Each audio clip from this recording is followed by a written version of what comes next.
What's going on, guys? It's your boy Scrub here, back again with another video. Hope you guys are having a great day. I know I am. Today we're going to be taking a look at a bunch of crazy stories people have of their significant others that are absolutely insane. The thread itself is what's your psycho ex story, and it's pretty entertaining. Sometimes in a scary way, but it still counts. And without further ado, let's get into it. I got eyes like an eagle, stacking so much money you would think that it's illegal.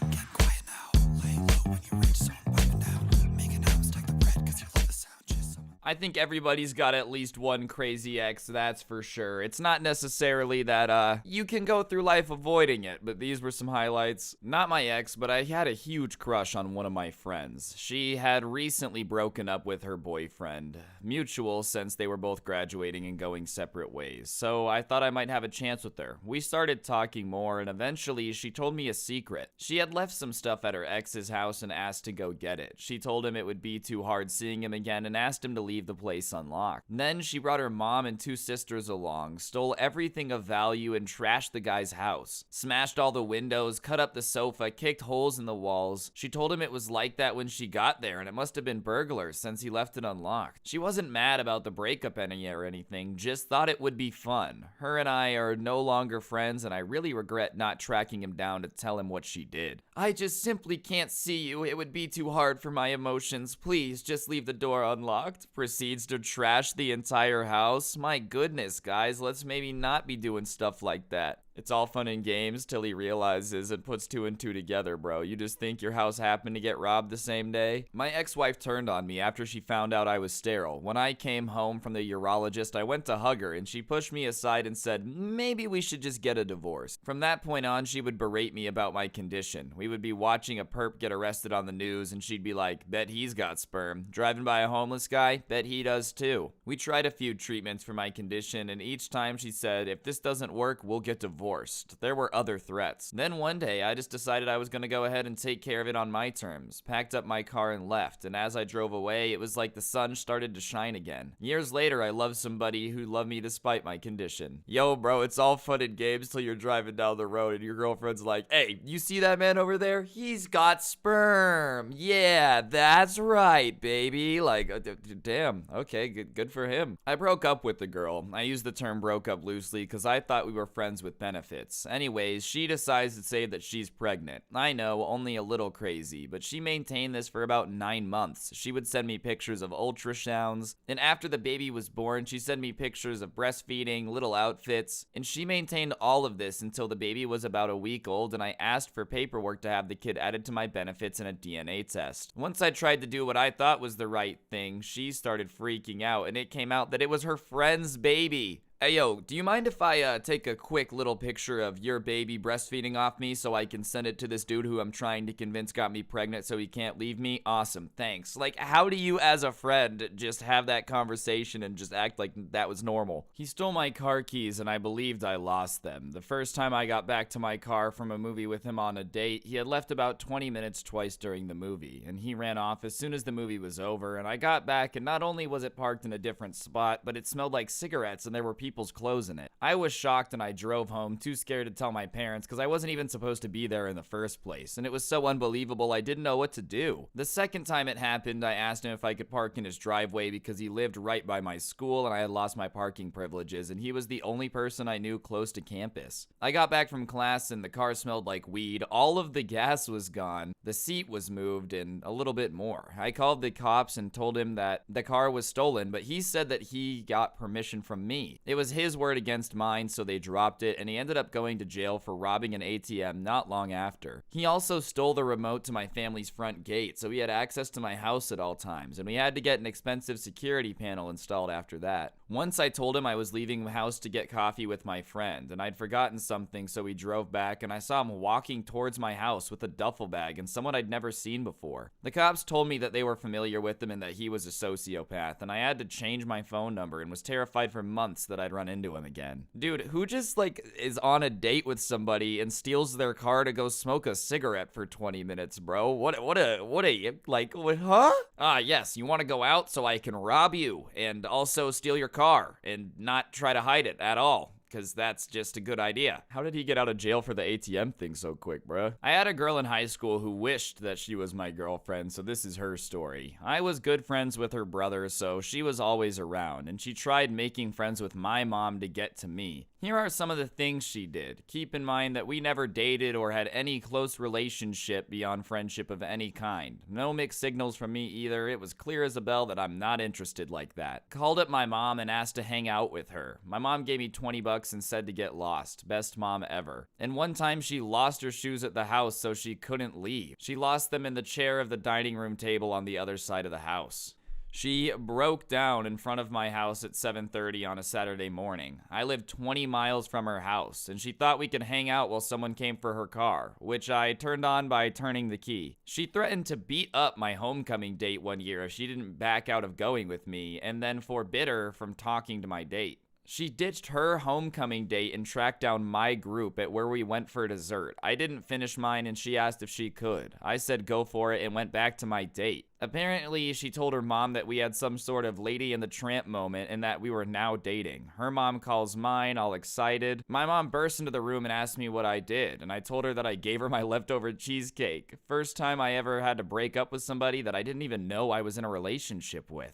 You know the Lady and the Tramp moment when he lets you eat his leftovers on a date with another girl. Really is just the small things that make romance beautiful. You know what I mean? I was dating a young lady who lived in the Midlands, and she'd come down to London on the weekends and we'd have some fun. Nothing too serious, but it made my weekends more enjoyable. Out of the blue, I got asked to move from London to New York by work, so I told the casual partner that I was breaking things off because I had to leave the country. She gets it and stops coming down on weekends. Anyways, fast forward a few months and my move to New York gets canceled due to budget cuts. I still had the ex on Facebook and I start to notice some odd photos popping up. It turned out she quit her job and moved to New York when she thought I was going to move and was now living there for 6 months. She reached out to tell me a few days later and I had to explain that I wasn't there, and she was kind of pissed. Hey, I know we've never had this conversation, but I'm gonna quit my job and literally move countries to be close to you without ever checking in and making sure that you're even in that country. Cool? Okay, cool. I dated a stripper for about 6 months. Yeah, I know. Anyways, my little brother got cancer partway through our relationship and I was obviously in the hospital with him a majority of the time. She got the flu and without fail called me every day crying that I wasn't able to take care of her. Not the best, but you know, how the relationship ended was quite grand. We adopted a cat for Valentine's Day and she loved that cat. One day she's leaving for work and she just asked me to feed it. Of course I will. But I had had an unusually long day at work and I was tired, so I decided to lay down on the couch and take a little cat nap. Well, she got off work early and seeing that I did not feed the cat was very upset. And I started having this weird dream that I was being stabbed with a fork. Well, I was 13 times in the back because I didn't feed the cat. I proceeded to get up and run out of the apartment while she's chasing me, and she threw a stripper heel at me with deadly accuracy. It hit me right in the back of the head and stunned me enough that I fell down 2 flights of stairs, got concussed, sprained both ankles and wrists, and then she calls me the next day and acts like nothing happened. I simply got wombo comboed, bro. I don't know, you just triggered her ultimate ability by not feeding the cat, dude. If you didn't want to get ulted, you probably should have just stayed out of her way, dog. Kinda your fault, if you want me to be honest. Hey, at least she grabbed a fork. She could have grabbed something else from the kitchen, bro. You wouldn't have been here for this story. While I was in class, I was receiving a ton of calls, texts, and voicemails from my then ex. I ignored them and refused to be distracted because I was in the middle of a midterm review session. He then found my class, threw open the door, and started dragging me by my arm to leave the class, and I was absolutely horrified that this was occurring in front of 40 people. I resisted because I wanted to stay in the class, and he was being crazy and irrational, and he's finally able to drag me out, and the entire class is silent, doing nothing to help. However, when I finally got outside, I told him off. When he finally left, the class was over, and I returned to my dorm room, and it was torn apart. My laptop was folded over its back, and the screen had been stomped and destroyed. My DS was murdered in a like manner. My mirror was cracked down the middle with blood on its broken edges, and finally, in the middle of my room were torn out leaves of my diary with drops of blood on them. Apparently, my ex had broken into my room, read my diary, and went berserk, and on the pages he tore out, I had written something like, "I'm glad we broke up, I'll find someone better." Yeah, he's definitely a crazy ex, and he continued doing other crazy stuff for a while. I called the police on him a few times, and they didn't do anything to help, and eventually he graduated and disappeared. I'm just saying this now, if you guys are ever in a classroom and see somebody being dragged out and it looks like they don't want to be being dragged out, you probably should do something about that, dude. The entire class shouldn't have been silent while this girl was getting dragged out by this angry dude. What the hell? I was engaged to my high school sweetheart, who I pretty much allowed to treat me like dirt for years. After high school, while we were living together, it was apparent the relationship wasn't going anywhere, and I finally found the courage to end it. I was the one with the job and the money, so I was gonna keep the apartment and asked her to move out. I think I gave her like 2 weeks or something, and eventually she shacked up with some guy, I think, and was out of my hair. Every now and then she would pop in because she left all of her stuff there and she was trying to find a new place, and I kept hearing stories from everyone of her epic levels of revenge and just tried to stay away from it as best as I could. At some point, though, out of anger, I went into her jewelry box and took back the engagement ring I'd given her. It was several weeks before she realized it was gone, and I'd already sold it by then, and told her so when she confronted me in my apartment, and she lost it. She started demanding that I give it back to her, or at least its value in cash, and I told her that's not how engagement rings work and she can F off. She started hitting me and trashing my place. I didn't have to take it. She was smaller than me, and you know, I was at the time and still am a black belt. I just let her take out her anger. She ripped my shirt, slapped me, punched me, kicked me, everything. Finally, she hit me square in the face and drove my head into the door behind me. On the other side of the door was a calendar hanging on a nail that stuck through the doors just a small amount, but enough to drive it into my head, and it hurt. So I just grabbed her hands to stop her from flailing around and directed her to the door. She could tell that I had lost my patience, so she just stormed out. About an hour later, she shows back up, this time with her mom and the police. The cop took my statement, took one look at me, and asked if I wanted to press charges or if I needed an ambulance. I declined both, and then he escorted her and her mom off the property and advised they take it up with small claims court if they wanted to proceed any further. Yeah, I just am very, very grateful that I've never been in a situation like this, bro. I just feel like watching somebody destroy your apartment has gotta be one of the hardest things to do. Like, yeah, all this stuff that I've worked very hard for to buy and purchase, to go ahead and destroy it because, you know, you ended the relationship. Well, I guess he did. You guys get what I'm saying, though, bro. I feel like it's never okay to go somebody's house and destroy stuff, even if they just broke up with you. It doesn't give you the right to just go all Hulk Hogan on every possession in their house. Anyways, guys, that's gonna do it for the video. Hopefully you enjoyed. If you did, please be sure to press the like button. Let me know in the comments section down below what you thought. It would be much appreciated. And if you're new, subscribe and be sure to turn on those notifications so you never miss another post. If you guys want more content, I do have a podcast called the SKUFFED. You can find a link to that in the description down below. No pressure though. And if you like the intro song, a link to it on Spotify is also down in the description. And yeah, last but certainly not least, we gotta go ahead and give the members a shout out. If you want a member shout out, all you gotta do is click the join button next to subscribe down there. You get a verified check mark next to your name and a shout out at the end of every video. So yeah, without further ado, let's give a big shout out to Cosmic Ramen, Christian, Candy Rose, Taco Man, Caveman Blank, Jacob, Eli Garrett, Sam Brody, Ultra Radish, Raymond, Michael Savage, Pepe the Gamer, Bullseye Ben, Michael Harris, Cyrus, Nick, Hex, Philip, Flofty, Kanye, Wiro, Lackey, Hallspy, Caden, Jinx, Carrot, Calvin, Kinsta, Franklin, Random Bot, Rose, Zach Bobbin, Trash McGee, Toasty, Ansel, Tom, Knees, Duts, Kim, Home Gang, Dashy Boy, DJ Legend, Antug, Alex, Tendons, Coleman, Typical Panda, Master Milks, Aaron Loves Scrubs, William Dubois, Rosento, Mackenzie, Geo, Pwaz, Jellybean, Woofles, Benedicti, Brandon, Flawed Phoenix, Dylan Chungus, Unreal Decoy, Sebastian Bees, Johnny Dude, Cosmic Ramen, Fabulously Terrifying, Chandler Lewis, Ryuki, and Why So Blurry. Thank you all so much for being members. Don't get anyone pregnant. If you do, make sure they're hot, and I'll see you guys next time. I'm out. Peace.